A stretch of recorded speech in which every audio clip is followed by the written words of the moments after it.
Les films Batman, ils existent depuis maintenant plusieurs décennies et c'est juste des dingueries.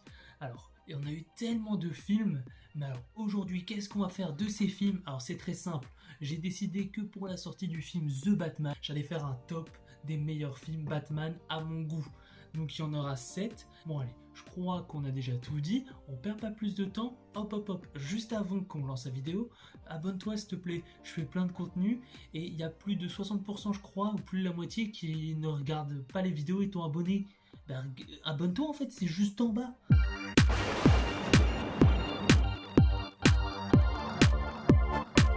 Moi, je ne garde pas un si mauvais souvenir de Batman et Robin. C'est loin d'être l'un des meilleurs Batman, d'accord? Ce qui lui vaut cette place d'ailleurs dans cette vidéo. Mais je le trouve plutôt drôle, moi. Qu'est-ce qui a tué les dinosaures? L'air glaciaire. Freeze, t'es givré. Prends pas froid. Bon, même si c'est pas la qualité d'un Batman d'être drôle. Après, la dernière fois que je l'ai vu, je devais avoir 14-15 ans. J'en ai aujourd'hui 20. Donc, ça fait assez longtemps. Mais je me rappelle qu'à l'époque, j'avais bien rigolé. En vrai de vrai, on va pas se mentir, c'est pas un bon Batman. Enfin, ça va, mais c'est pas non plus extraordinaire. Déjà, il y a Mr. Freeze, c'est l'un des pires méchants. Mais à l'époque, je rigolais à ses vannes, quoi. Donc j'en garde un bon souvenir quand même, même si aujourd'hui je me rends compte que j'avais des goûts de merde. Par contre, j'aime bien Poison Ivy et Bane dans le film. Je trouve qu'ils ont une bonne relation, un peu Poison Ivy et tout. Je trouve qu'ils sont assez bien représentés, ils font pas des blagues. Bane, il parle pas beaucoup, il a son masque, il est super fort. Poison Ivy, elle tente de draguer.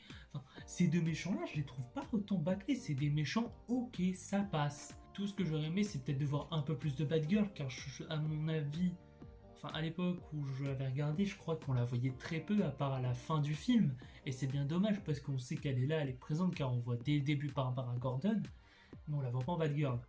Mais on va pas se mentir, les combats étaient pas ouf. Je m'en rappelle ça bien sûr.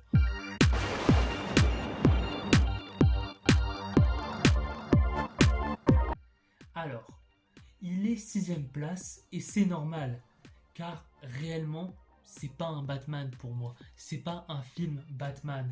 Ce film n'a pas l'âme d'un Batman. Il lui manque beaucoup de choses pour être un Batman. Il y a certaines scènes qui peuvent être dans un Batman pour moi, comme la scène qui se passe à Gotham quand des flics rappliquent dans une maison et voient un réseau de prostitution. Et ça faisait très Batman, genre c'était dark, c'était sombre, le Batman il se cache, il est pas aimé par la police, donc pour moi c'est vraiment hyper sombre comme scène et on se ressent vraiment à Gotham. En fait il nous manque une origine, on n'a pas vraiment d'origine ou de quoi s'accrocher du personnage. Ce film c'est juste du épique de A à Z, on passe de scène en scène, de épique en épique. En soi c'est pas une mauvaise chose du tout, mais Batman, c'est pas juste un mec qui tue pour réduire la criminalité de Gotham. Il y a bien plus de raisons qui font que ce soit un Batman. C'est déjà d'avoir un Robin. Son Robin, il est mort. C'est un personnage qui est déjà torturé. Et moi, ce que j'aurais aimé savoir, c'est pourquoi il est torturé. Pourquoi, genre, son Robin, il est mort. On sait que c'est à cause du Joker.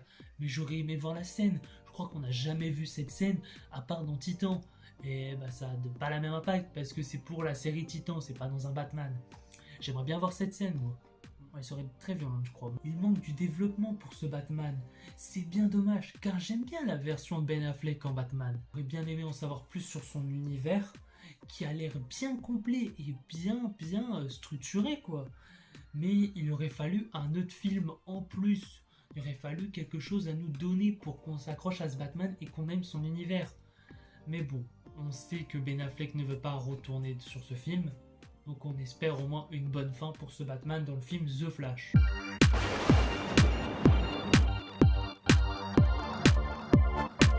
Malgré l'avoir vu plusieurs fois, je le trouve pas ouf ce Batman. C'est le moins bien de la trilogie Nolan à mon goût. Il est lent, je trouve très lent. Quand j'étais jeune, j'avais vraiment pas aimé. Je le trouve un peu long pour rien.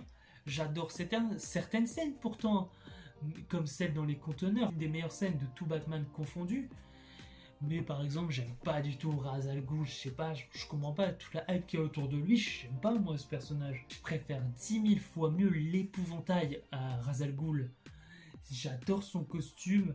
Par contre, les costumes, on peut remarquer quelque chose, c'est qu'ils sont grave stylés. Genre, ils sont beaucoup plus dark, beaucoup plus violents. Ils représentent bien les personnages et la musique. Bah, la musique, c'est incroyable. C'est du Nolan, tout craché, de l'epicness. C'est du grandiose. Par contre, j'aime bien la relation qu'il y a entre Bruce et Rachel dès le début. Christian Bale est le meilleur Bruce, mais peut-être pas le meilleur Batman.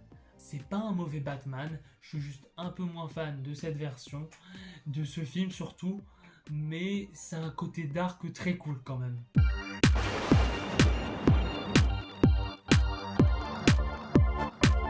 J'avais vachement bien aimé ce film à l'époque, ça je me rappelle, j'en garde un très bon souvenir. De toute façon, il n'y a aucun mauvais Batman, même Begin il est bien. Et alors Jack Nicholson en Joker, fallait y penser, et c'est un grand oui. Et même le Batman était grave stylé je trouve à l'époque. Et la scène avec Martha et Thomas Wayne était très très classe. C'était sombre, lugubre, je le trouve. En plus c'était sympa ce petit côté enquête bien sympathique. Savoir la révélation à l'époque, j'étais choqué de cette révélation. Je m'y attendais pas du tout. Pour les parents de Bruce et les chorégraphies, je trouve que pour l'époque, elles sont plutôt bien faites. Franchement, un super Batman, je trouve personnellement, c'est le meilleur Batman de Michael Keaton.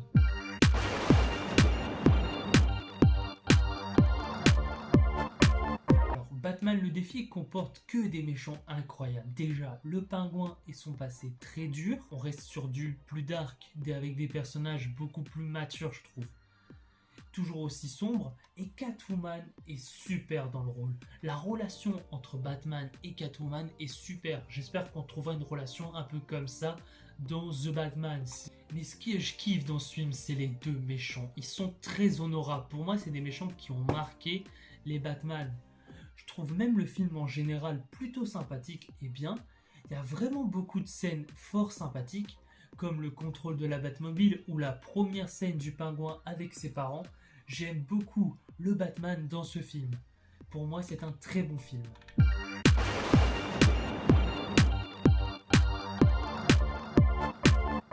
Dark Knight Rises. Là, on entre sur du très lourd, du film badass. Du film grave stylé, grave lourd. Le film Batman avec la meilleure chorégraphie, la plus entraînante.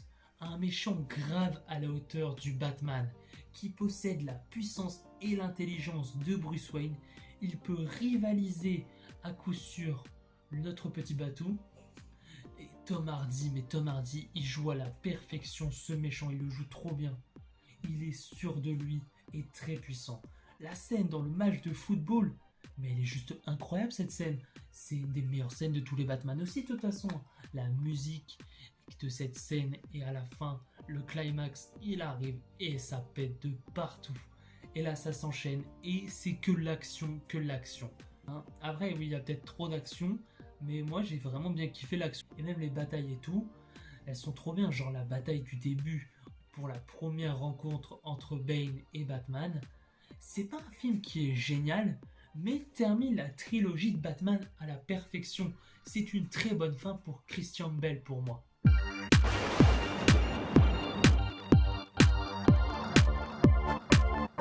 Là, c'est le top 1. C'était évident, mais c'est The Dark Knight. Je pense que c'était attendu en même temps. Juste à Heath Ledger, il fait le taf de tout ce top sur les méchants. C'est le meilleur méchant de tous les Batman. Le Joker de la société ultime. Le GOAT. Puis même la soundtrack, elle est juste majestueuse. La musique,